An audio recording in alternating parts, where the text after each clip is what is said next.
wa ala alihi wa sahbihi. Allahumma salli ala sayyidina Muhammadin salatan taftahu biha lana futuhal arifin wa tufaqihuna biha fid din wa ala alihi wa sahbihi. Assalamu alaikum warahmatullahi wabarakatuh. Alhamdulillah, sekali lagi jazakumullah khairan sudah mengundang saya untuk hadir di malam Jumat ini di forum yang sangat indah ini.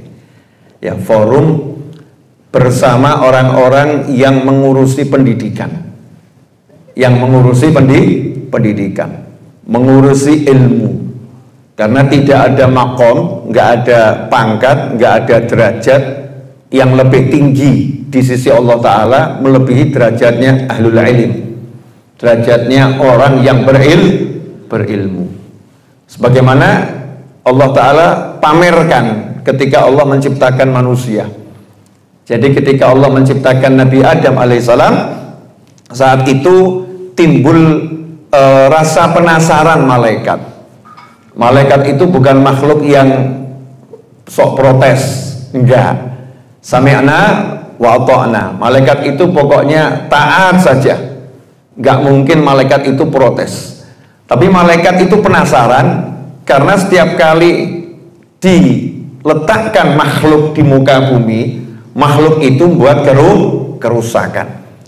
Nah, ini kalau Allah menciptakan manusia, istimewanya apa? Apa nanti manusia enggak buat kerusakan lagi dan sebagainya? Maka Allah Ta'ala menjawab rasa penasaran malaikat tersebut dengan memberikan ujian kepada para malaikat untuk menyebutkan beberapa nama benda. Ini mungkin kita sering dengar dulu waktu kita sekolah PSD, SMP, SMA, kuliah, di masyarakat, di khutbah-khutbah. Tapi apa kita nggak penasaran ya? Benda itu apa ya? Kok sampai malaikat nggak paham? Sampai malaikat nggak paham tuh bendanya apa kira-kira? Lalu malaikat ini hidupnya melanglang buana, bergerak dengan kecepatan cahaya, menguasai antariksa, mengerti bahkan berita makhluk yang ada di muka bumi, paham betul nih malaikat. Tapi kenapa sama Allah Ta'ala dikasih beberapa benda malaikat nggak paham? Subhanaka la ilma lana illa ma 'allamtana. Malaikat ngaku nggak ngerti ya Allah, ya Allah kami kecuali yang udah kamu ajarkan. Kalau yang ini kami nggak tahu. Apa itu kira-kira? Sampai sekarang saya pun juga nggak tahu apa itu ya.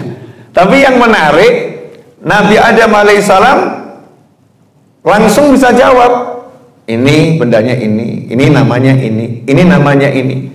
Nah, yang menariknya di mana? Menariknya Nabi Adam alaihissalam belum keluar dari jannah. Belum keluar dari surga. Sejak diciptakan di luar surga, dibentuk tubuhnya, kemudian ditiupkan roh sama Allah Ta'ala, dipindah ke dalam surga. Setelah itu enggak dibiarkan keluar di dalam surga. Di dalam surga enggak diajarin oleh malaikat, enggak diajarin oleh seorang guru ya, mentor atau siapapun, tetapi Nabi Adam bisa memberikan ilmu yang malaikat enggak punya. Disitulah akhirnya Allah perintahkan malaikat usjudu li Adam, sujud sama Adam. Karena apanya? Karena ilmu yang Allah berikan kepada Nabi Adam alaihissalam.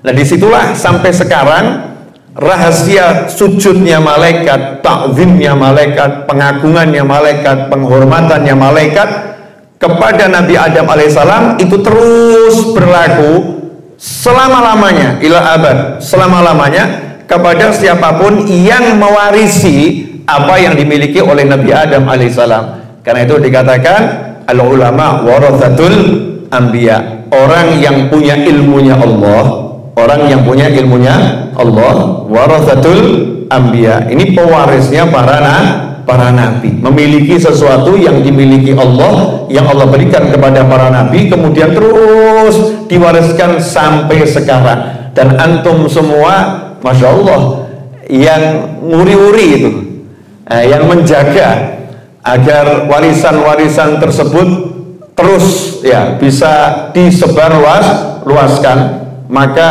suatu kehormatan buat saya bisa duduk di sini insya Allah ngobrol sebisanya dan insya Allah ada manfaatnya. Allahumma amin. Karena amanat guru saya almarhum Habib Anis bin Alwi Al-Habsyi, itu amanatnya ke saya, jangan ngomong pakai mikir. Jadi kalau ada di hati ya diomongkan, kalau nggak ada ya nggak usah diomongkan. Ini amanat yang paling menyenangkan buat saya. Jadi kalau nanti saya tiba-tiba berhenti ya berarti ya memang nggak boleh ngomong gitu. Nah, tapi kalau nggak berhenti ya jangan diberhentikan. Ya. Karena Solo Jakarta itu sampai sini ya, sampai Serpong ini 600 kilo ya. Saya bawa mobil dari Solo ke Serpong tadi ini ya alhamdulillah ya. Sampai sini ya alhamdulillah bisa duduk, bisa ceramah. Maka doa beliau tadi muka-muka sehat, saya amini banter amin gitu ya. Nah, dan nanti selesai dari sini saya nyumpir kembali ke Solo karena besok Jumatan saya khotib. Ya, saya khotib itu pekerjaan yang paling menyenangkan. Selesai dari khutbah Jumat, ini teman-teman sudah ada yang nunggu, ada yang dari Jawa Timur, ada yang dari Jakarta juga baru datang besok pengen ketemu. Sementara sayanya ada di sini. Iya, jauh-jauh ke Solo, sayanya ada di sini. Ya nggak apa-apa, biar ke Solo. Nah, terus mau ngomong apa? Saya pengen menceritakan apa yang sekarang ini saudara-saudara kita lagi napak tilas di tanah suci. Ya, lagi napak tilas perjuangan keluarga besar Nabi Ibrahim alaihissalam, yang mana kita paham semua Nabi Ibrahim adalah kakeknya Nabi Muhammad Sallallahu Alaihi Wasallam. Jadi kalau bahasa sederhananya, kita ini lagi akan mempelajari manusia yang darinya kemudian terlahir Nabi Muhammad SAW, yaitu Nabi Ibrahim alaihissalam, Nabi Ismail, Siti Hajar, dan juga Siti Saroh. Masuk nih satu keluarga ini, 4 manusia yang luar biasa. Alhamdulillah di hadapan saya ada mbak-mbak dan juga mbok-mbok. Nah, ya bahasa Jawanya mbok itu kalau udah menikah. Kalau belum namanya mbak. Jangan dianggap mbok itu sudah tua, enggak loh ya. Nah, ada mbak-mbak, ada mbok-mbok ya. Ada mas-mas, ada bapak. Yang mas yang belum menikah, kalau bapak sudah menikah. Walaupun saya udah menikah, tetap saya mas novel. Ya tetap mas novel. Seperti Kiai Haji Abdurrahman Wahid almarhum Gus Dur ya. Walaupun kiai besar maunya dipanggil Gus ya, nggak mau dipanggil Kiai Gus ya, biar tetap kelihatan muda, energik dan bersemangat. Nah ini Nabi Ibrahim alaihissalam, kalau kita baca di surat As-Saffat mulai ayat 99, Allah menceritakan sampai diceritakan sama Allah Ta'ala waqala.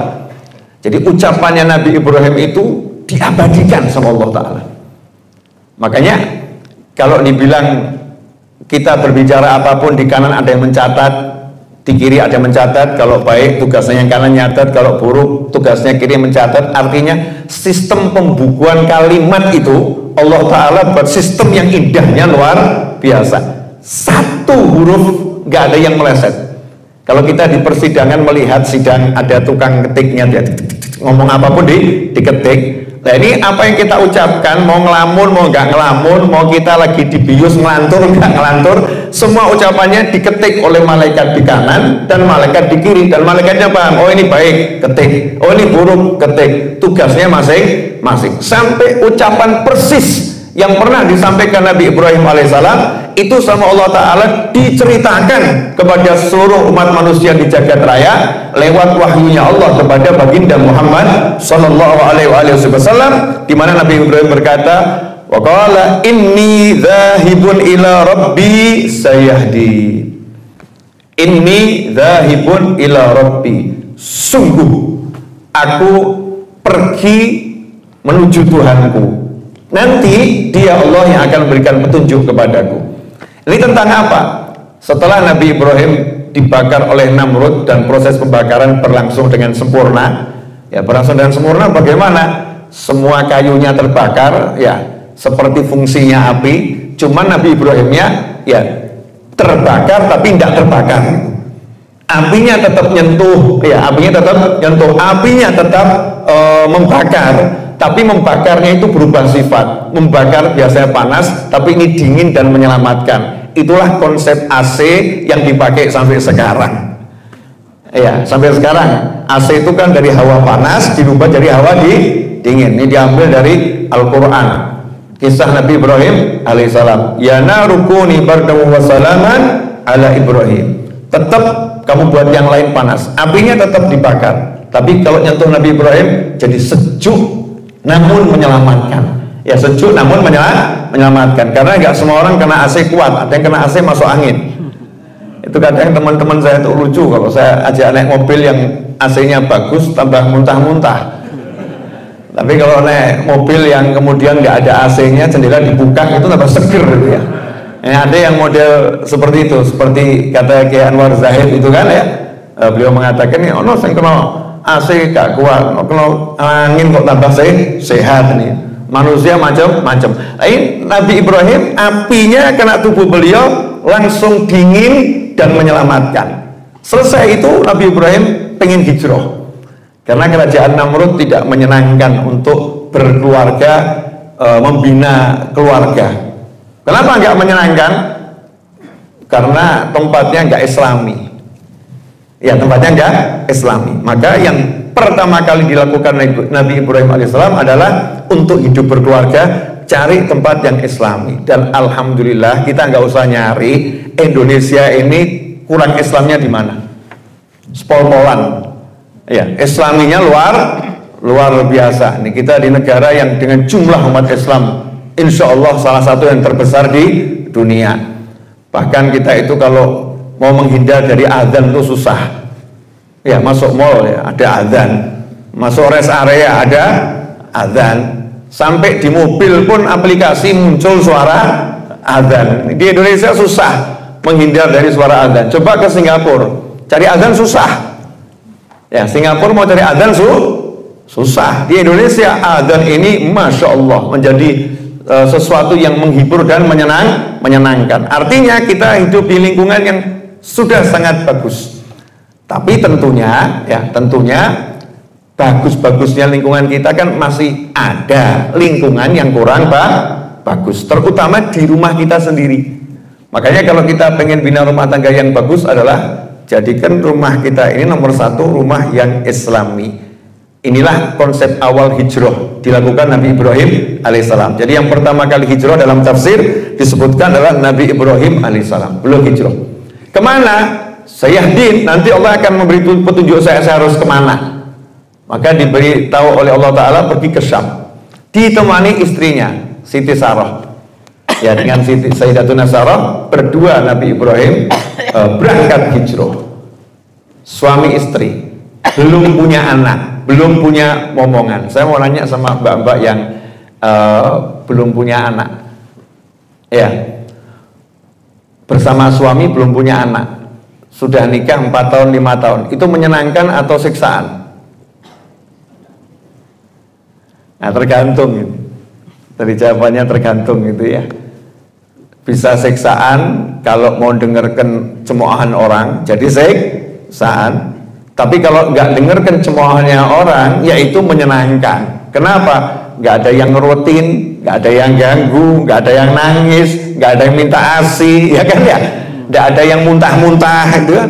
Nggak ada yang tiba-tiba, ternyata itu sudah penuh pempesnya dengan kotoran, nggak ada. Mau pergi kemana-mana bebas, nggak ada urusan. Oh saya harus jaga anak, nggak ada. Masya Allah, manten baru terus. Ya manten baru terus. Tapi buat orang yang mendengarkan ucapan yang nggak baik, yang nggak benar, ke orang meteng ini apa ya? Masya Allah. Ke orang meteng. Saya lagi makan di mall. Di samping saya ada suami istri ngeliatin saya terus gitu ya. Mau negur gak enak. Terus saya sapa, Mas, nanya, Habib Novel ya? Iya. Nanti mau nanya sesuatu boleh Bib? Oh boleh. Selesai saya makan terus baru nanya itu. Doakan ya Bib ya, ini saya belum punya keturunan. Ya belum punya keturunan. Seperti Mas Fadli di pojok sana itu. Ya, lu udah nikah berapa tahun? Ya, alhamdulillah sama Allah dikaruniai belum punya keturunan. Itu juga karunia. Kalau sudah punya sekarang diajak ke sini susahnya luar biasa. Belum punya aja susah. Ya, apalagi sudah punya.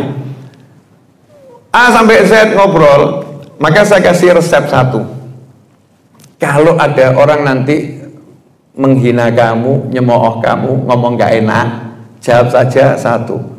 Orang meteng ya ora apa-apa. Selesai. Gak hamil tuh gak jadi masalah. Emang masalah?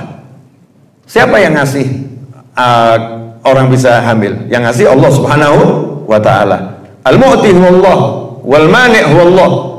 Yang ngasih Allah, yang nahan siapa? Allah. Jadi kalau lagi ditahan sama Allah kita marah-marah, berarti kurang ajar atau gak kurang ajar nih? Kurang ajar. Yang ada itu tugas kita al-ikhtiar, usaha. Gak pernah mikir hasil. Usaha yang maksimal, gak mikir hasil, karena Allah punya rencana, aku suka dengan rencana Allah. Yang penting apa yang disuruh Allah aku jalankan. Jadi Mbak, Mas, kalau ada orang yang menghina, jawab saja orang meteng ora masalah, gak hamil gak jadi masalah. Meskipun aku selalu minta sama Allah agar diberi keturunan. Nah, saat itu Nabi Ibrahim dan Siti Sarah belum punya anak. Apa yang dilakukan Nabi? Wong api saja jadi adem kok ya. Api jadi dingin dan menyelamatkan. Jadi kalau tadi pangkatnya ada eselon 1, eselon 2 tadi ya. Ini kalau Nabi Ibrahim pangkatnya Khalilullah, kekasihnya Allah Subhanahu wa ta'ala. Di atasnya Khalil itu Habibullah, Nabi Muhammad SAW, Habibullah. Bawahnya itu Khalilullah. Siapa? Nabi Ibrahim alaihissalam. Apakah Nabi Ibrahim mengatakan, oh nggak dikasih nggak jadi masalah, aku nggak perlu minta, urusan yang satu ini enggak. Beda ketika mau dibakar, Allah tahu kondisi saya, ilmu bihali kafani an su'ali. Allah ngerti kondisi saya, jadi saya nggak perlu minta. Saya nggak perlu minta, biar Allah yang bereskan. Terserah apa mau Allah ketika mau dibakar. Tapi urusan anak, karena anak ini pentingnya luar biasa, kelangsungan kehidupan umat manusia. Nabi Ibrahim nggak mengatakan Allah tahu kok kondisi saya, mau dikasih boleh nggak dikasih boleh, nggak seperti itu. Di ayat yang ke-100, setelah bergerak cari lingkungan yang baik, zahibun ila rabbi, aku pergi ya musafir ke Allah Ta'ala, cari tempat yang baik. Rabbi habli minas solihin, ya Allah karuniailah aku anak yang masuk dalam kelompok orang-orang yang soleh. Nah, kalau Nabi Ibrahim saja masih minta terus anak yang soleh, nah kalau kita nggak minta ya anak yang soleh, kalau kita nggak berupaya ya terus berdoa, kenapa kita habis sholat nggak ngucap minta anak yang soleh? Kenapa kita berhenti minta anak yang soleh? Ini kalimat yang nggak boleh berhenti bagi seorang ayah dan ibu, harus terus diucapkan. Rabbi habli minas solihin. Apa kaitannya ini dengan yang sekarang antum lagi berkumpul bersama ini untuk save apa tadi ini? Saya soalnya Inggris saya nggak jelas nih, Inggris nggak cetok gitu ya. Nah, bahasa bebasnya apa tadi? Healing. Healing ya, mirip healing ya. Ya biar mentalnya seger gitu kan ya. Kemudian bisa paham nilai dirinya, bisa introspeksi diri, bisa meningkatkan kualitas. Nah, ini ajibnya kisah ini di sini. Nanti akan saya ambilkan sudut pandang yang saya dapatkan, mudah-mudahan jadi tambahan ilmu yang baru, amin. Setelah pergi, minta. Pertanyaannya, dapat anak? Enggak. Langsung dapat anak? Enggak. Tapi dijanjikan sama Allah Ta'ala. Fabasyarnahu bighulamin halim. Maka kami sampaikan kabar gembira kepada Ibrahim alaihissalam, dia mendapatkan anak yang super sabar. Halim itu beda dengan sobir. Halim itu kalau ditafsir, dicubit, orang harusnya marah ya. Nah, kalau dicubit kesakitan, dia nahan emosi, namanya sabar. Kalau halim, dicubit kesakitan, dia nahan emosi, kemudian memberi hadiah. Ya, memberi hadiah kepada yang mencubit tadi. Terima kasih, berkat kamu cubit saya dapat surga. Terima kasih banyak gitu. Yang mencubit dikasih, ini namanya halim. Jadi belum dapat anaknya, tapi sudah dijanjikan oleh Allah Subhanahu wa Ta'ala. Sampai ke Syam, Nabi Ibrahim diminta oleh Siti Sarah untuk menikah lagi dengan Siti Hajar. Saya nggak akan bahas bab poligami, tenang, aman. Enggak. Ini live streaming YouTube saya, subscriber 816.000 nih. Subscribernya 816.000 channel YouTube saya. Jadi yang akan melihat banyak, dan kalimat yang keluar ini kan jejak digital itu kan nggak ada habisnya. Jadi ya ngomongnya harus dipikir menguntungkan kalau tidak gitu ya. Ini nggak bahas poligami, enggak. Nabi Ibrahim diminta oleh istrinya untuk nikah lagi. Apakah nolak? Ya enggak. Enggak. Sama. Enggak tahu kalau irjen nanti wallahu a'lam ya. Nah, irjen yang mana loh ya? Saya nggak ngomong yang di sini ya. Wallahu a'lam. Enggak tahu ya. Dan saya rasa ya juga istri di Indonesia ini siapa sih yang mau nawarin suaminya, tolong mas kamu nikah lagi? Wah, hampir nggak ada ya. Itu kalau masih ada yang model begitu nanti ceritakan ke saya. Banyak teman saya yang belum menikah. Ini wanita seperti itu layak dipersunting untuk jadi istri. Solihah. Shotnya tebel ya. Solihah. Nah, ini Nabi Ibrahim diminta untuk nikah dengan Siti Hajar. Lah menariknya Allah Ta'ala kasih Siti Hajar anak, mengandung, lahir Nabi Ismail alaihissalam. Apakah Siti Sarah marah? Apakah Siti Sarah nyesel? Wah, tak suruh nikah sama dia, akhirnya dia hamil. Apakah nyesel? Enggak, bahagia karena melihat anaknya suami adalah anaknya. Menyenangkan suami adalah ibadah yang luar biasa. Makanya kalau masih ada yang model begini, tolong beritahu saya. Susah, ini langka. Di sinetron pun jarang-jarang sutradara yang buat seperti ini, jarang. Sinetron aja nggak buat tuh ya, jarang. Ada tapi jarang. Ya subhanallah. Lagi seneng-senengnya 4 manusia ini. Nabi Ibrahim, 2 istrinya, 1 putranya yaitu Nabi Ismail alaihissalam. Lagi seneng. Ya, berempat ini lagi bersenang-senang. Allah Subhanahu wa Ta'ala maha cemburu. Ghairatullah syadid. Allah itu rasa, dalam tanda petik, cemburunya Allah, sifat cemburunya Allah super pol cemburu, maha mencemburui. Makanya hati-hati ibu-ibu, jangan terlampau mencintai suamimu. Tapi awas kalau nggak cinta sama suamimu. Begitu engkau terlampau mencintai suamimu, batasan terlampau itu apa? Sampai melanggar apa yang diperintahkan Allah Subhanahu wa Ta'ala, maka Allah akan menjadikan engkau tersakiti lewat suamimu. Sama juga bapak-bapak, nanti Allah akan jadikan pria itu tersakiti lewat istrinya. Jabatan, kalau terlampau mencintai jabatan sampai meninggalkan kewajiban dan melanggar perintahnya Allah Ta'ala, ghairatullah syadid, nanti Allah akan menyakitimu lewat jabatan tersebut. Apapun itu, mau jadi ustadz, mau jadi guru, mau jadi sopir, mau jadi direktur, ya, apa yang kita cintai sampai kita lupa sama Allah Ta'ala, maka Allah akan marah. Ya, Allah akan marah. Nabi Ibrahim alaihissalam nggak lupa sama Allah, Nabi Khalilullah, tapi Allah maha cemburu. Maka Allah tunjukkan rasa cemburunya itu. Nabi Ibrahim diuji, dipisahkan dengan semua kekasihnya. Nomor 1, bawa Siti Hajar dan Ismail pergi, jauhin Siti Sarah, keluar dari Syam, sana pergi ke Mekah. Maaf ya mbak ya, sama mbok, maaf, mohon maaf gitu. Seorang pria dengan 2 istri, istri pertama belum punya anak, istri kedua punya anak. Ini kalau di sinetron, drama ya, drama Korea kayak apa? Drama mana gitu ya? Ini drama-drama itu ya. Ini kalau sutradara buat cerita semacam ini, misal ya, ada sutradara buat cerita semacam ini, kemudian sang suami mengajak istri barunya bersama anaknya masih lucu pergi meninggalkan istri pertama. Kira-kira kalimat yang dimunculkan dalam benak istri pertama apa? Kalau sutradara zaman sekarang loh ya, memang suamimu itu nggak punya perasaan, dia akan bersenang-senang dengan istri barunya jauh darimu. Kamu ditinggal di sini, kamu nggak disayang lagi, kamu nggak diurusin A sampai Z. Seru nggak ceritanya kalau begini? Seru.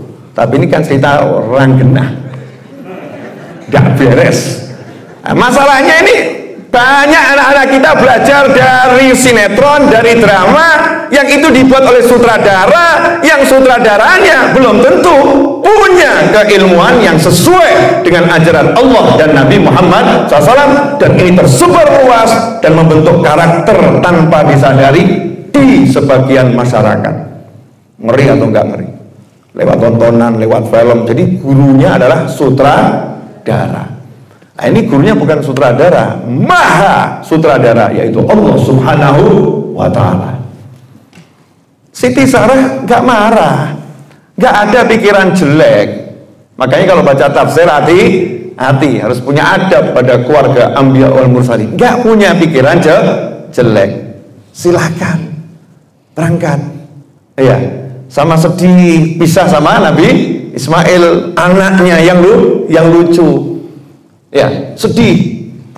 Berangkat Nabi Ibrahim juga sedih karena harus meninggalkan istrinya, nggak boleh dibawa. Sedih. Yang nemenin tuh dari kerajaan Namrud sampai ke Syam, yang nyuruh nikah lagi, sekarang harus aku tinggalkan. Hancur hatinya. Bukan ya hancur, tapi ini perintah Allah Subhanahu wa Ta'ala. Berangkat sampai di Mekah. Mekah masih tanah kosong, nggak ada manusia, nggak ada air, nggak ada kehidupan, nggak ada hewan. Nabi Ibrahim diperintah sama Allah Ta'ala, tinggalkan istrimu dan anakmu di sini. Ini gimana nih? Suruh ninggalin dua-duanya nih. Dan yang ajib itu dilarang memberikan klarifikasi, dilarang memberikan penjelasan. Gak usah ngomong apa-apa, gak usah bicara apapun, taruh, tinggal pergi.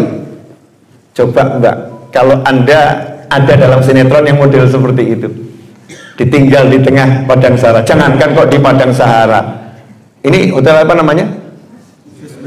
Swissberg. Ditinggal di hotel Swissberg, kamar suite gitu misalnya ya, sama anak, blek, Mas mau kemana?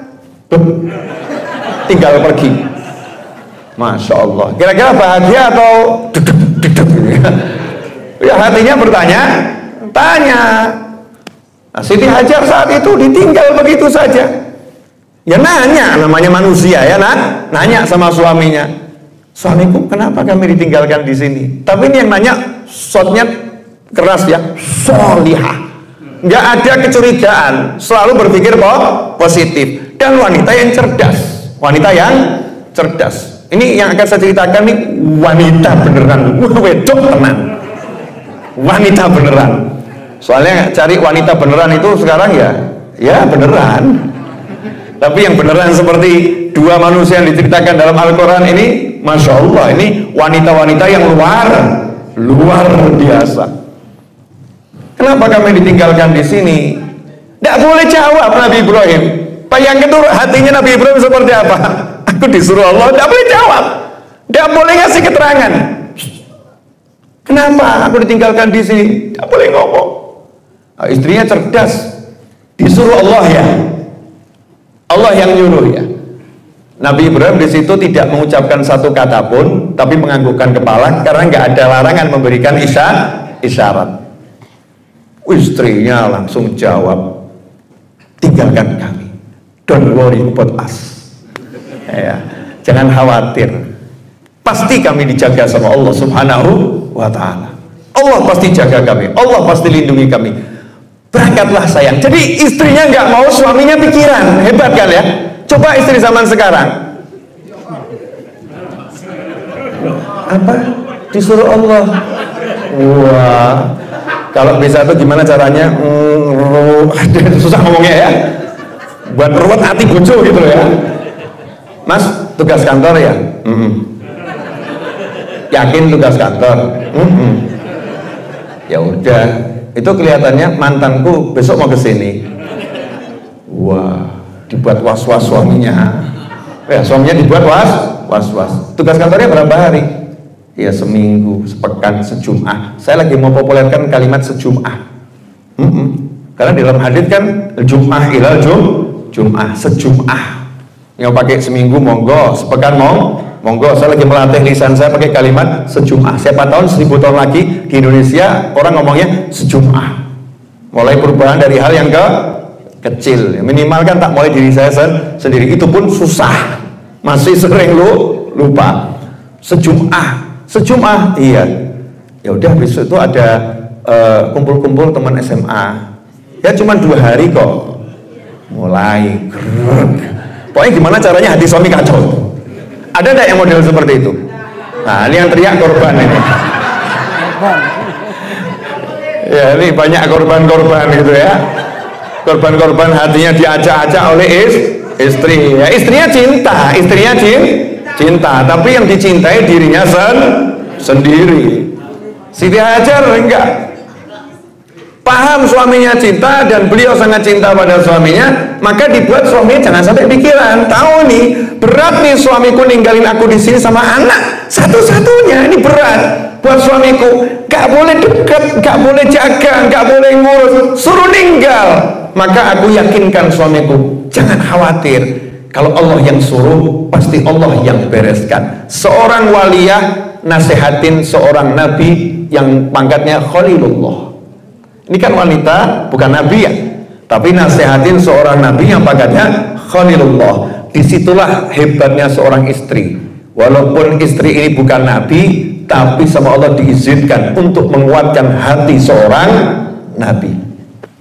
Ini istri solihah. Berangkat Nabi Ibrahim pergi. Nah, menariknya di sini. Menariknya itu Nabi Ibrahim tidak kemudian lepas tangan. Nah, saya kadang-kadang ini yang agak sebel nih sama oknum-oknum suami. Maaf, ini bukan seperti mas-mas dan seperti saya, insya Allah enggak. Penonton YouTube dimanapun berada, insya Allah enggak. Ini oknum suami ini di negeri entah berantah. Ya, insya Allah bukan di Indonesia atau di planet bumi. Wallahu alam ada di mana. Ini dia dipecat dari kantor. Ngelamar kerjaan 1 kali, 2 kali, 3 kali, nggak diterima. Kemudian ngomong sama istrinya, "Dek, yang sabar ya Dek. Aku akan tawajjuh ilallah. Aku akan menghadap Allah. Saya mau iktikaf di masjid 3 minggu. Iktikaf di masjid 3 minggu, minta petunjuk sama Allah. Kamu yang sabar ya Dek." Ini kurang ajar ini. Kalau malas tuh kok terus terang malas gitu aja ya. Jangan pakai berlabel syariat tawajjuh ilallah ya.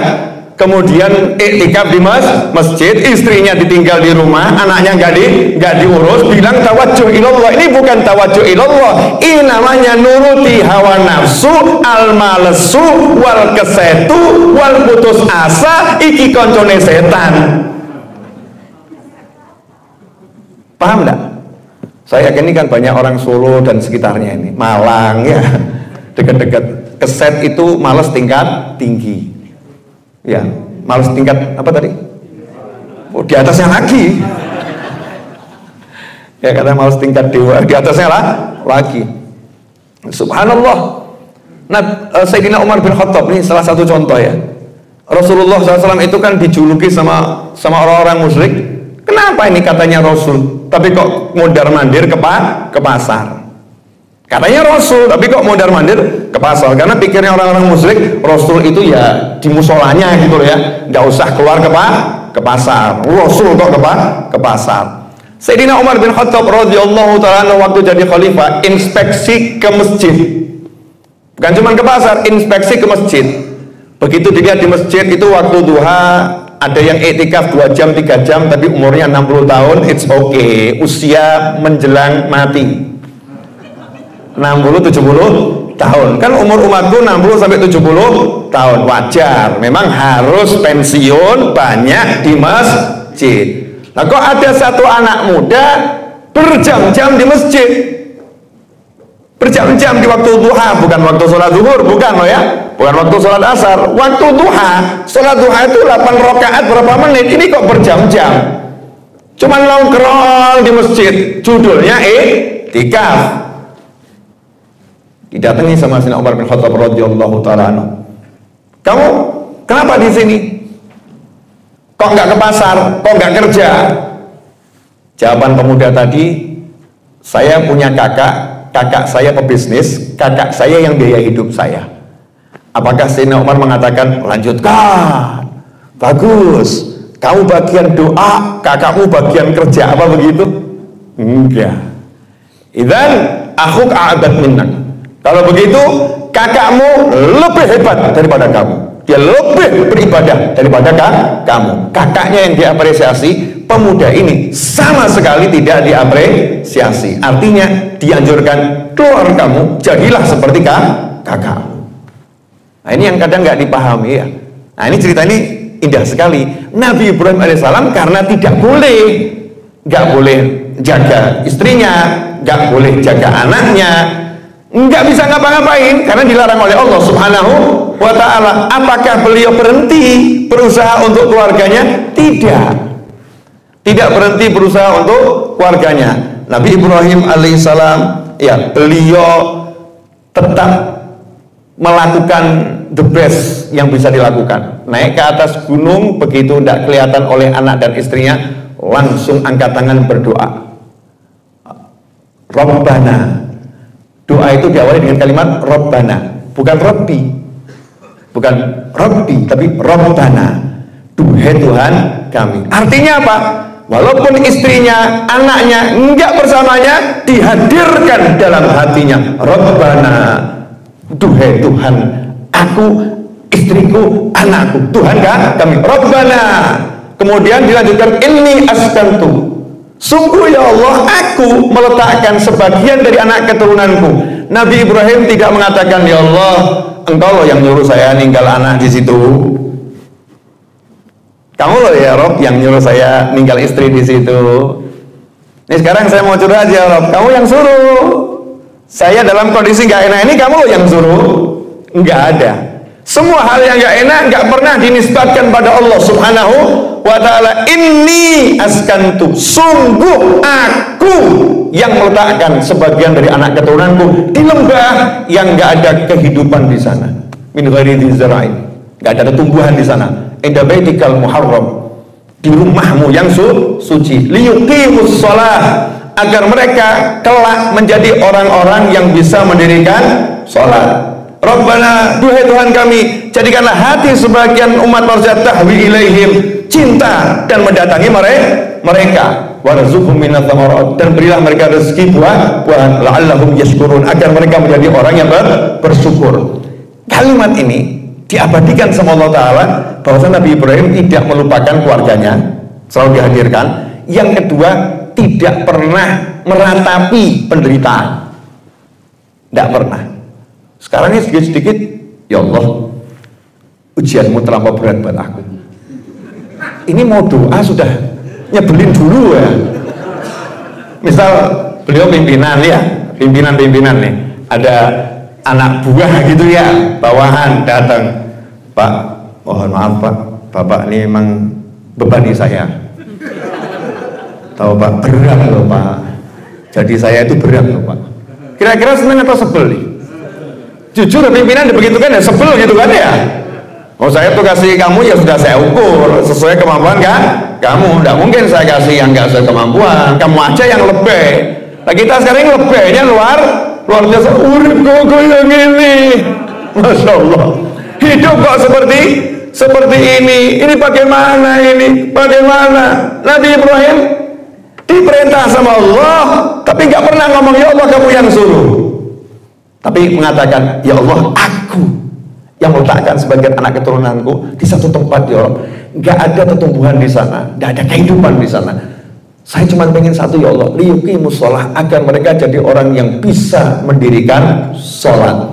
Pertanyaannya, kok Nabi Ibrahim sudah yakin ya nanti anaknya ini akan beranak pinak, punya cucu, punya keturunan, semuanya ahli sholat. Artinya apa? Nabi Ibrahim alaihissalam membangun pola pikir yang positif. Ya Rob, anakku ini nggak bakal meninggal, anakku ini nggak bakal selesai hidupnya saat ini, istriku nggak akan sengsara, nggak bakal ya Rob, nggak mungkin, karena tujuanku nomor satu agar mereka mendirikan sholat. Saya ini menjalankan perintahmu, pasti mereka akan jadi orang-orang yang banyak dalam mendirikan sholat. Mereka akan hidup ya Rob, saya yakin itu ya Allah.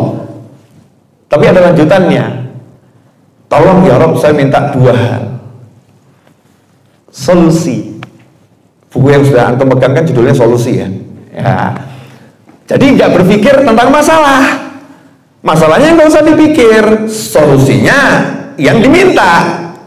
Solusinya apa ini? Sendiri, nggak ada yang nemenin, berarti solusinya dicarikan ke teman. Nggak ada ketumbuhan, solusinya diberi makanan. Terus siapa yang bisa?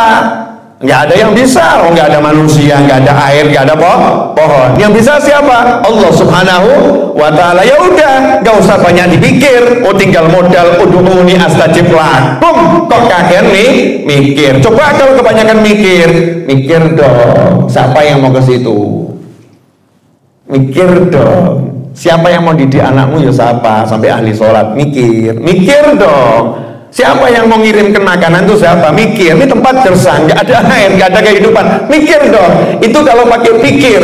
Tapi Nabi Ibrahim pakai iman, percaya sama Allah Subhanahu wa Ta'ala, yang dibangun pola pikir yang positif kepada Allah Subhanahu wa Ta'ala. Nggak ada kata tidak mungkin bagi seorang muslim dalam mengarungi kehidupan dunia ini, apapun masalahnya, bukan masalah, karena ada Allah yang maha mampu menyelesaikan semua jenis masalah. Yang penting jangan nisbatkan sama Allah yang gak enak, itu ilmunya, terus minta sama Allah yang enak. Gampang ya? Coba ini kalau ada istri ngomong ke suaminya, Mas, aku ini hidup sengsara gara-gara kamu, Mas. A sampai Z.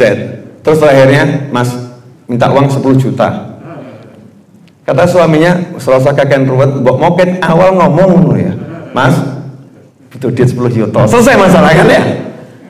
Nggak usah banyak ngomong A sampai Z, yang gak enak, buat suaminya gak nyaman, ujung-ujungnya minta uang. Lah, dari awal saja minta uang, kan masalah selesai, suaminya lebih nyaman. Nah, sama Allah Subhanahu wa Ta'ala, Nabi Ibrahim melakukan itu. Nggak pernah menisbatkan yang nggak enak pada Allah, tapi langsung minta yang enak-enak pada Allah Subhanahu wa Ta'ala. Alhamdulillah. Saya udah ngomong loh tadi, saya ngomong nggak pakai mikir, yang ada di hati saya sampaikan. Tapi kalau saya udah ngomong, jangan hentikan loh ya. Ya, karena panitia juga nggak ngasih timing. Terserah Habib, subuh juga boleh, nggak ada masalah. Ya toh ya, nggak ada masalah, walaupun nanti bermasalah. Tapi nggak usah pikir masalah. Lanjut dikit. Saya juga nggak mau lama-lama, karena saya juga harus nyopir lagi ke Solo. Ya, Jumatan harus ngurusin Jumatan. Insya Allah la haula wala quwata illa billah. Yang terjadi apa? Setelah doa dipanjatkan, ini yang asyik ini.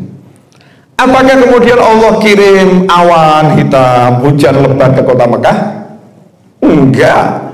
Apakah kemudian Allah kirim malaikat dari langit datang bawa buah-buahan? Enggak.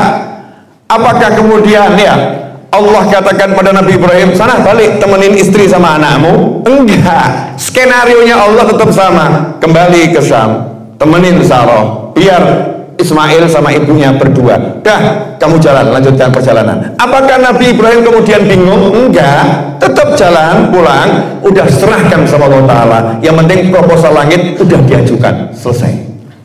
Ya, proposal langit. Yang diminta nomor 1, dicintai masyarakat. Nomor 2, ya bisa mendapatkan buah-buahan. Jadi bisa hidup dan dicintai. Asik ya? Bisa hidup dan dicintai. Bisa hidup tapi dibenci kan gak enak ya. Dibenci gak bisa hidup, lebih gak enak itu. Itu lebih gak enak. Ini yang diminta indah, dicintai dan bisa hidup. Tapi mau minta kan ada syaratnya. Ini saya didik untuk mendirikan sholat. Nah, sekarang ini orang tua, mohon maaf, banyak orang tua itu punya anak prioritasnya bukan sholat, cuman gelar-gelar keduniaan. Itu kalau nggak percaya nanti cek sama orang-orang tua. Saya kan suka pengajian nanya gitu, ibu kalau pagi-pagi bangunkan anaknya itu, ayo cepet terlambat sekolah, semangat ya. Pernah enggak, ayo cepet terlambat sholat subuh? Enggak. Ayo cepet bangun nanti terlambat sekolah, bukan sholat subuh. Padahal urusan sholat ini kalau saya bahas panjang lebar, saya nggak mau bahas itu. Tapi yang mau saya bahas menariknya ini, setelah berdoa justru timbul masalah. Jadi istri, yaitu Siti Hajar dan Nabi Ismail alaihissalam itu timbul masalah. Masalahnya apa? Airnya habis, kurmanya habis, sang ibu kelaparan, ASI nggak mau keluar.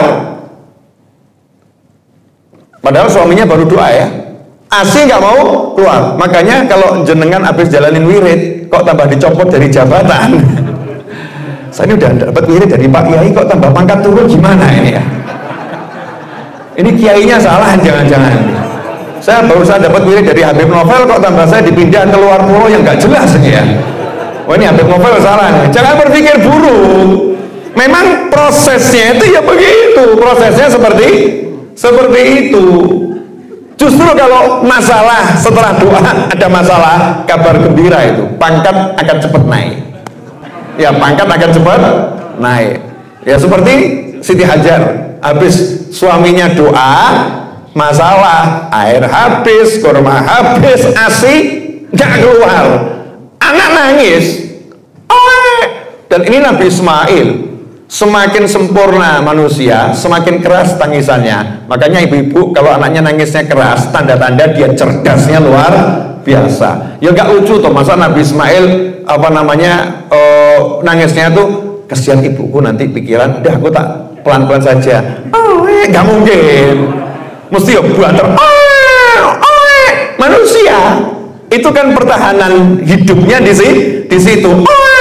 Ibunya tahu anaknya nangis, lapar. Kalau didiamkan bisa meninggal. Dan ibunya paham, nggak ada manusia, nggak ada air, nggak mungkin ada pertolongan di sekitar yang bisa dilihat oleh mata. Logika manusia biasa yang kurang cerdas, manusia yang penuh putus asa, manusia yang nggak berpikir visioner ke depan jauh akan meluk anaknya. Diam ya nak ya, ini nasib kita mati di jalan Allah. Nah, yuk mati sambil berpelukan kayak Teletubbies gitu ya. Ini kita akan mati di jalan Allah. Nah kita nih, aku istri yang taat sama suami, ini Allah yang suruh ya, kita akan mati di jalan Allah. Begitu? Enggak. Siti Hajar enggak begitu. Yakin Allah yang letakkan di sini, pasti Allah akan tolong. Yang penting aku jalankan tugasku. Tugasnya apa? Anak nangis, butuh air, ya tugasnya cari air. Tugasnya cari air. Jawab ini, airnya nggak ada. Airnya nggak ada. Ya udah, cari orang yang kira-kira bisa ngasih air. Di sini nggak ada orang, ya cari pokoknya. Kemana carinya? Ya ke tempat yang tinggi. Bisa lihat ada orang nggak? Naik ke bukit sofa. Dilihat nggak ada manusia. Lari ke Marwah. Dilihat nggak ada manusia. Logikanya orang-orang al-kesetu wal malesu tadi, ya yang males keset akan mengatakan, udah kok bos, saya udah coba ke pasar situ nggak ada, coba pasar sana nggak ada, udah nggak mungkin, stok habis. Ini orang males, jangan dijadikan bawahan, pindah bagian cleaning service. Nggak layak dapat posisi yang tinggi, nggak punya semangat juang. Nyambung kan dengan forum ini? Nah, nyambung. Saya katakan nanti bagian terindahnya di sini. Masya Allah. Biar kita jadi orang-orang yang luar biasa. Ini wedok tenan, wanita. Saya tuh kagum, ya Allah, Siti Hajar luar biasa. Kenapa? Nenek saya. Iya nenek saya. Beliau kan nenek saya. Ibunya Nabi Ismail. Nabi Ismail adalah kakeknya Nabi Muhammad SAW. Nabi Muhammad adalah kakek saya. Oh saya bangga, nenekku seperti itu. Aku kok kayak gini ya. Malu saya kalau nggak punya semangat yang luar biasa. Makanya saya suka berpikir out of the box. Ya berpikir di luar kerangka. Kerangka umumnya kan sofa Marwah nggak ada, selesai. Tapi wanita yang satu ini luar biasa. Lari lagi ke sofa. Siapa tahu Ya, kalau tadi nggak ada, siapa tahu sekarang ada. Nggak ada lagi. Marwah, siapa tahu sekarang ada. Karena apa? Yang bisa dilakukan cuman itu. Yang bisa dilakukan maksimal cari pertolongan dari manusia. Kalau dari Allah udah minta, udah doa dan yakin suaminya pasti mendoakan. Tapi caranya Allah menurunkannya seperti apa? Kan nggak ngerti. Maka jalankan syariat. Syariatnya apa? Cari Sofa Marwah, Sofa Marwah, Sofa Marwah. Hasilnya apa? Allah munculkan di kaki anaknya. Bukan datang manusia ngasih air, tapi dikasih air di kaki anaknya. Selamat anaknya. Nggak lama kemudian burung yang punya indera penglihatan yang luar biasa dan penciuman luar biasa tahu ada air di lembah sana. Burung pun berdatangan. Ada suku Jurhum asal muasal bangsa Arab lewat, lihat di kejauhan kok ada burung-burung banyak. Berarti di situ ada air dan tempat itu kelihatannya cocok untuk tinggal, untuk bercocok tanam. Maka mereka belok. Selama nggak pernah belok. Kenapa? Karena nggak ada air. Mereka belok ke sana. Sampai di sana ketemu ibunya Nabi Ismail dan Nabi Ismail masih bayi di samping sumur Zam-Zam, telaga Zam-Zam. Saat itulah mereka berkata, boleh tidak kami tinggal di sini?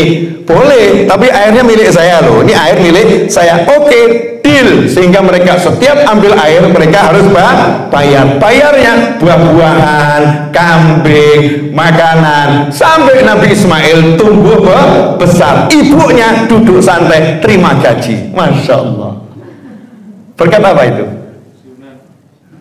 Pensiunan.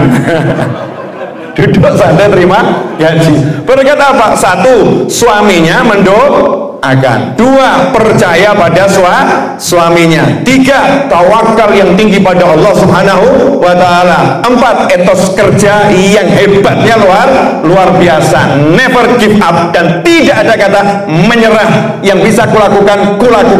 Inilah wanita yang disebutkan dalam Al-Quran. Indahnya luar biasa. Belum selesai ceritanya. Sabar.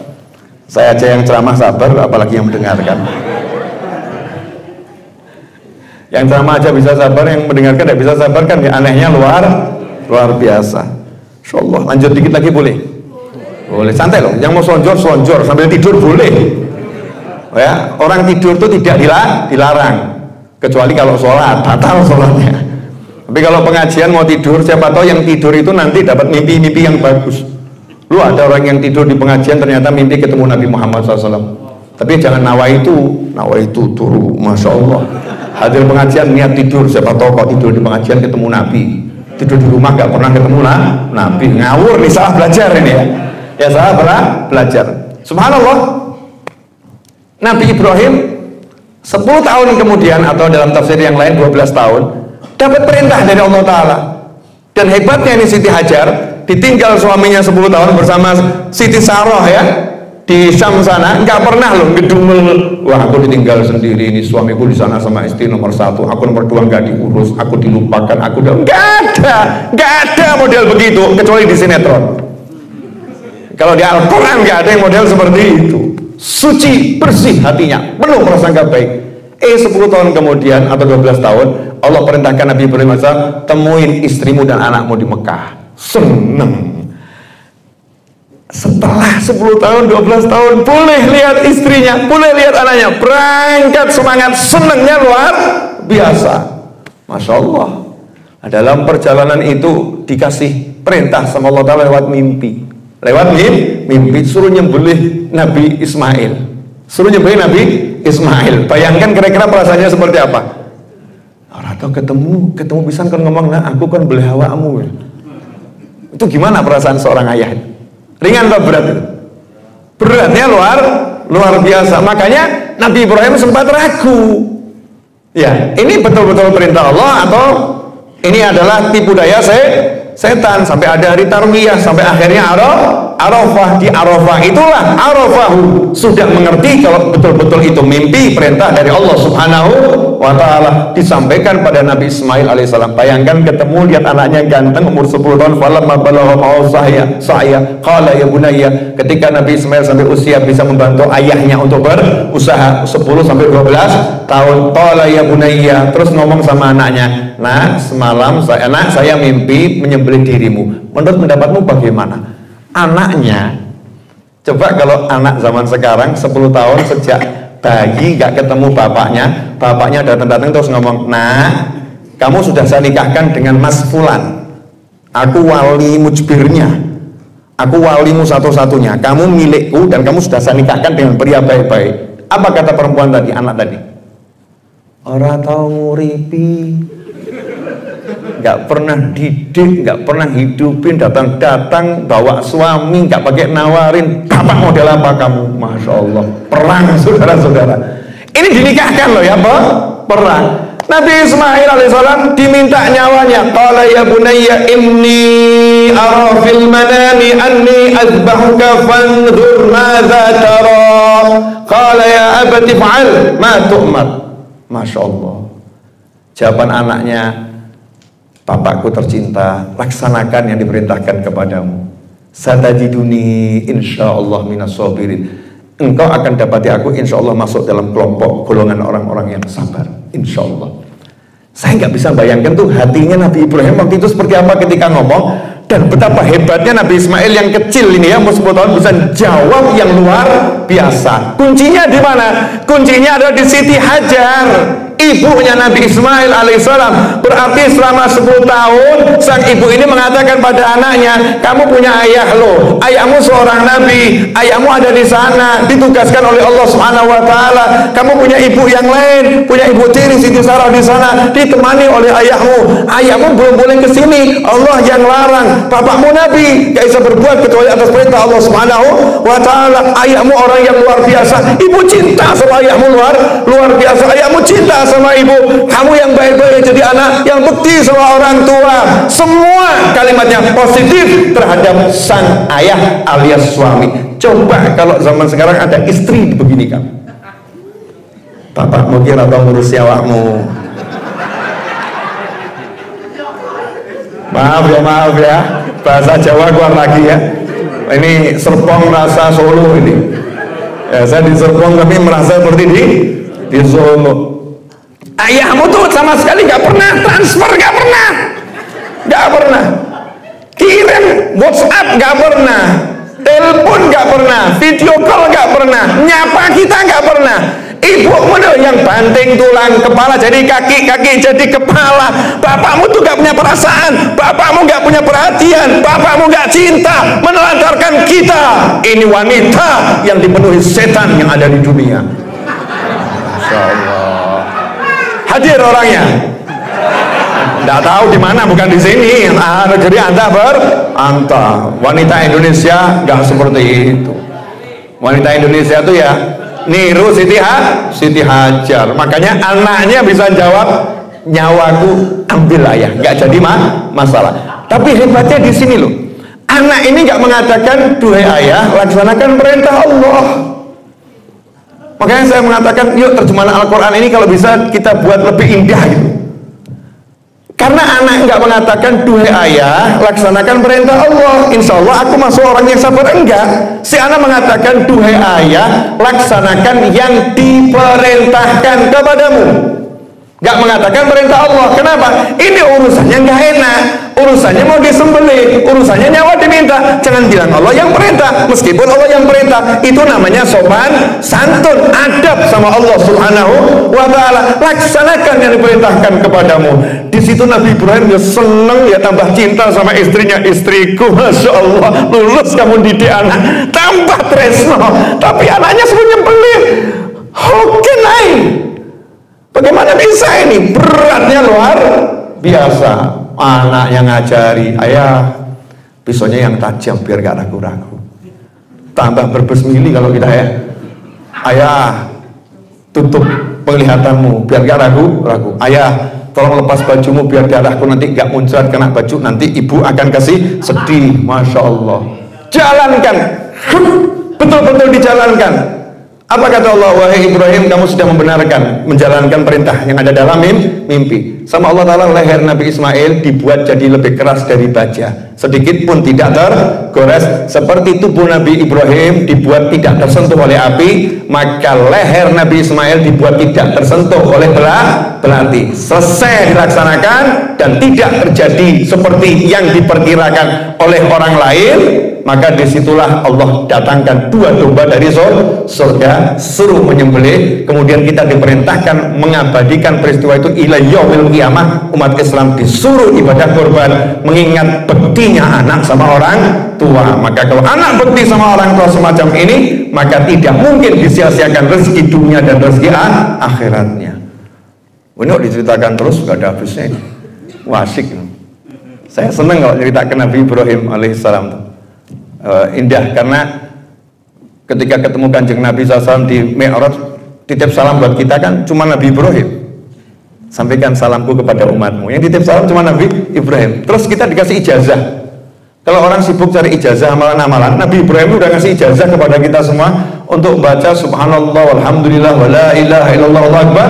Di riwayat yang lain la haula wala quwata illa billah, dikatakan itu nanti jadi tanaman surga, dan surga itu subur. Perintahkan umatmu banyak-banyak baca itu, dan itulah yang diajarkan oleh Nabi Muhammad SAW. Selepas sholat baca subhanallah 33, alhamdulillah 33, Allahu akbar 33, ditutup kalimat tauhid. Kenapa? Menjalankan wasiat Nabi Ibrahim alaihissalam. Dan itulah yang diajarkan Rasulullah kepada putrinya Fatimah Zahra dan menantunya Ali bin Abi Thalib ketika butuh pembantu. Rasul mendatangi malam-malam, duduk di atas ranjang sampai kaki Rasul dirasakan dinginnya oleh Ali bin Abi Thalib di dadanya. Saat itu Rasul mengatakan, kalau mau tidur ucapkan tasbih 33, alhamdulillah 33, takbir 34, khairul lakum min khadim, lebih baik daripada mendapatkan pembantu. Ikhwani rahimakumullah, sebagai penutup, alhamdulillah saya bicara berapa lama Mas Seto? 1 jam 2 menit. Ya, 1 jam 2 menit ini yang masuk YouTube. Yang prolog tentang terjemahan Al-Quran tadi nggak masuk. Jadi di total ya mungkin udah 1 jam 15 menit. Ya, berarti masih ada 1 jam lagi.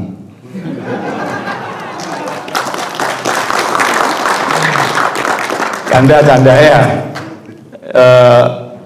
Begini, banyak ini kita ini umat Islam, terutama anak-anak muda nih ya, tidak diajarkan untuk menjalankan syariat maksimal. Saya tadi buat update status ya, biar saya nggak lupa, maka saya tulis jadi status saya, kenyataan yang ada jangan buatmu berputus asa untuk memaksimalkan usaha. Ini dari kisah ini, kenyataan yang ada jangan pernah membuatmu berputus asa untuk memaksimalkan usaha. Jadi tugas kita itu berusaha semaksimal mungkin seperti yang disyariatkan oleh Allah Subhanahu wa Ta'ala. Saya ngomong berkali-kali sama teman-teman tuh yang bilang, Habib saya nggak punya pekerjaan. Oh bohong, yang ada kamu malas. Bagaimana? Ya udah, sana pergi ke pasar, lakukan yang bisa dilakukan. Nggak ada yang mau terima saya, terus datangi. Siti Hajar aja perempuan, sofa marwah 7 kali dapat kok. Kamu baru 3 kali ngelamar aja sudah mundur. Saya kalau jadi perempuan, ada pria ngelamar saya 2 kali terus menyerah, saya bersyukur, alhamdulillah ada di bojoku. Alhamdulillah nggak jadi istri suamiku. Kenapa? Nggak punya semangat, nggak punya nilai juang. Saya punya teman, gak usah saya ceritakan siapa, salah satu juga orang penting lah dalam dunia dakwah gitu ya. Masya Allah, datengin satu ibu-ibu ya, ngelamar anaknya. Kamu kesini mau ngapain? Ngelamar anak ibu. Saya tidak akan pernah menikahkan anak saya sama kamu. Gak apa-apa bu, sekarang toh insya Allah besok saya datang lagi. Besoknya datang lagi. Oh, datangnya baik-baik kan ya. Ibu tadi nyambutnya ya baik. Ngapain kamu kesini lagi? Mau minta anak ibu, saya pengen jadi menantu ibu. Ya, nah ini anaknya juga keluar sama ibu itu buatkan teh gitu ya. Udahlah, nggak usah kesini lagi. Tidak akan saya nikahkan anak saya sama kamu. Makasih, nggak apa-apa bu, nggak apa-apa. Ngobrol. Besoknya datang lagi. besoknya datang lagi, besoknya datang lagi, besoknya datang lagi. Akhirnya ibu tadi nanya, kamu kapan menyerah? Kalau ibu udah nikahkan saya dengan anak ibu, baru saya berhenti. Ya selesai. Selesai. Akhirnya dinikahkan. Ini baru ngelamar 2 kali udah mundur. Aku ditolak aku. Kamu hatiku loro. Aduh, lanang model apa kayak ngono ki ya. Pria macam apa yang baru ditolak 2 kali sudah mundur? Begitu kan ya? Nggak punya semangat juang. Ini berlaku dalam segala hal, dalam segala aspek kehidupan. Kalau kita memang punya cita-cita, ya kejar gitu ya, kejar. Jangan pernah mundur. Yang penting jalannya sesuai dengan apa yang diperintahkan Allah dan Nabi Muhammad Sallallahu Alaihi Wasallam. Super terakhir, belajar dari akuarium. Saya tuh ya heran sama ikan di akuarium deh. Itu salah satu guru saya tuh ikan di akuarium. Salut saya. Ikan salut. Sudah ngerti lahannya cuma sak kotak. Sak kotak. Kok nggak ada iklan ikan demo ya? Ayo kawan-kawan kita demo sama manusia. Ngapa? Berhenti berenang. Nasib kita nggak jelas, ngasih makannya nggak tahu kapan, ya. Terus kita suruh bergerak terus, jadi sawangannya menungso, dilihat manusia. Sementara mereka nggak begitu bertanggung jawab. Akuarium sakmene konobat terus. Tapi ikan nggak ngomong begitu. Yang bisa aku lakukan bergerak. Perkara nanti dikasih makan nggak dikasih makan bukan urusanku. Tugasku diciptakan Allah untuk obah, ya obah.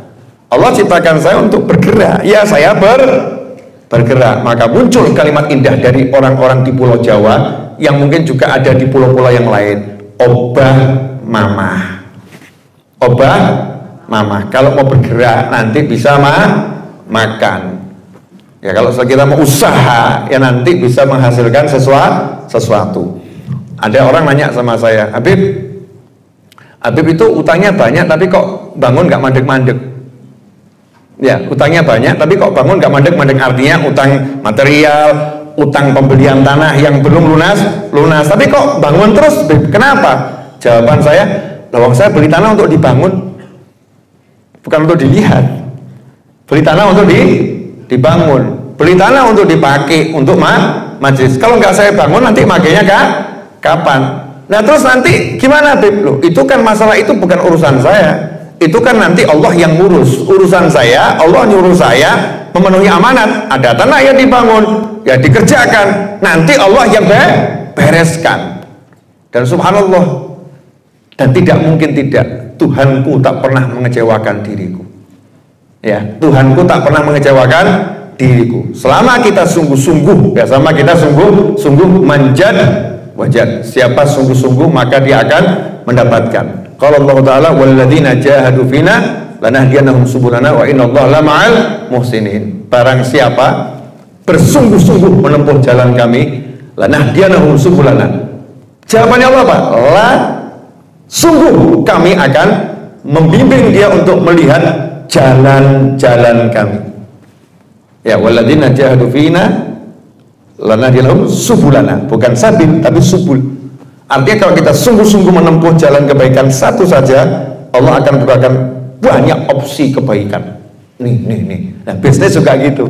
Bisnis itu kalau satu ditekuni benar sungguh-sungguh, itu nanti akan terbuka yang baik-baik, banyaknya luar biasa. Tapi jangan diartikan yang aneh. Ya, yang paham-paham, yang nggak paham ya semoga nggak usah paham. Beliau paham, Masya Allah. Alhamdulillah. Makasih. Jazakumullah khairan untuk yang sudah memberi tempat saya di sini untuk berbicara. Mudah-mudahan berkah dan manfaat. Untuk pemirsa yang menyaksikan tayangan ini, saya lagi ada di Serpong dalam rangkaian Kementerian Agama di bidang madrasah. Ya, lagi namanya tadi Mas spiritual cohesion. Anggal. SSQ ya. Biasanya setahun sekali ini beliau menambahin setahun ini jadi dua kali ya, dengan harapan agar teman-teman yang mengelola madrasah ini nantinya lebih bersemangat untuk mengelola madrasah di negara kita yang jumlahnya 85.000 swasta maupun negeri ini 85.000 dengan jumlah siswa total di atas 10 juta ya, di atas 10 juta. Saya belum punya data, tadi sepintas dengar ya, sekitar itu. Ini berarti kan Masya Allah nih, saya dapat kemuliaan yang luar biasa. Kalau setelah ini nanti ada yang semangat, Habib nanti biar saya yang ngurus itu terjemahan Al-Quran, saya akan buat tim, Masya Allah. Terus nanti ternyata ada negara kita punya terjemahan Al-Quran the best in the world, yang terbaik di dunia, yang akan diambil dalam bahasa Inggris ngambil dari Indonesia, bahasa Pakistan ngambil dari Indonesia ya, karena dilihat bahasa Indonesianya udah sangat bagus itu, menjadi rujukan semua umat beragama di seluruh dunia. Mau terjemahan Al-Quran yang terbaik ada di Indonesia. Nanti yang paling besar pahalanya saya. Sorry, tapi saya kalah sama panitia. Panitia ngomong, Beb, kalau nggak saya kasih mic, nggak ada. Betul ya? Panitia udah bangga-bangga, Habib saya yang kasih mic, Habib saya yang ngundang. Wah, atasannya ngomong, kalau nggak saya kehendakin, yang nggak terjadi. Daripada kita perang tentang siapa paling banyak pahalanya, lebih baik kita buat perjanjian gitu. Nanti di akhirat kita share pahala. Iya, saling berbagi pahala. Itulah semangatnya Muslim yang satu dengan Muslim yang lain. Suruh berbagi pahala, saling tolong menolong agar semuanya masuk ke dalam surga.